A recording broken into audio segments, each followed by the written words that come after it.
berubah muncul sudah dari panaskan atau digunakan. Ketika hal yang dipanaskan, ia akan mencari dan berubah menjadi cair yang digunakan dalam sebelumnya dilihat berjuta kali. Sedangkan ketika lilin dingin, ia akan mengembang dan kembali menjadi sampai. Proses mencari dan membuat pada lilin merupakan contoh dari perubahan wujud sel daripada kejayaan dan sebaliknya.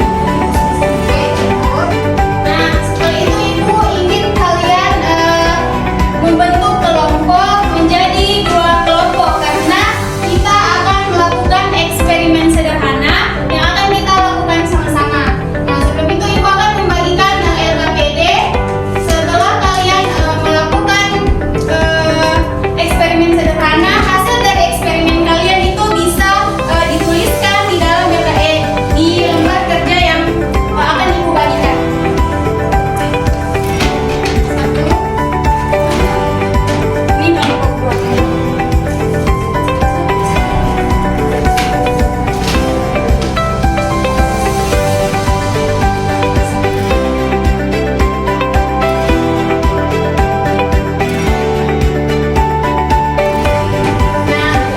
Setelah kalian melakukan eksperimen, Ibu ngasih kalian waktu 5 menit untuk menyimpulkan hasil eksperimen kalian. Mulai dari sekarang. Ada yang sudah? Belum, Ibu, belum.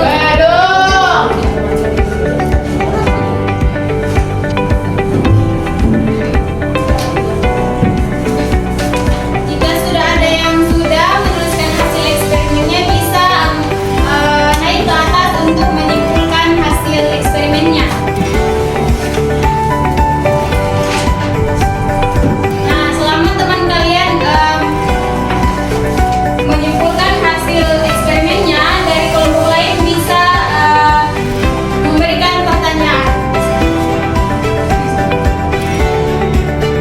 Baik, saya akan menyimpulkan hasil pengamatan saya dari kelompok saya. Jadi,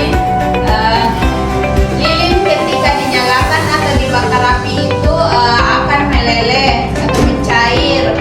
Jadi perubahan bentuk lilin saat terkena panas dari api itu dari padat menjadi cair.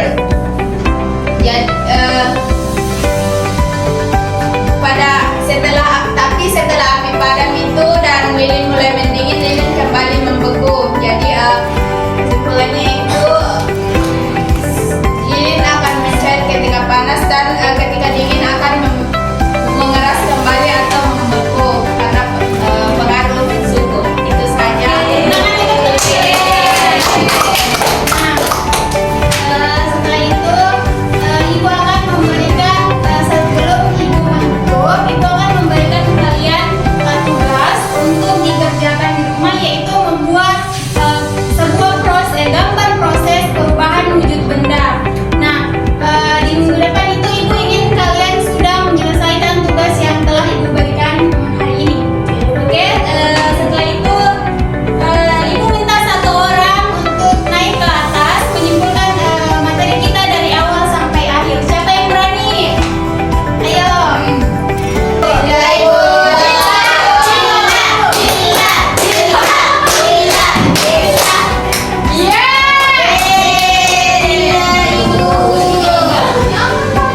kegiatan 2 tahap 1 yang dimana guru membimbing siswa membuat dugaan atau hipotesis tentang perubahan. Lalu yang ketiga tidak mengajak siswa untuk membalik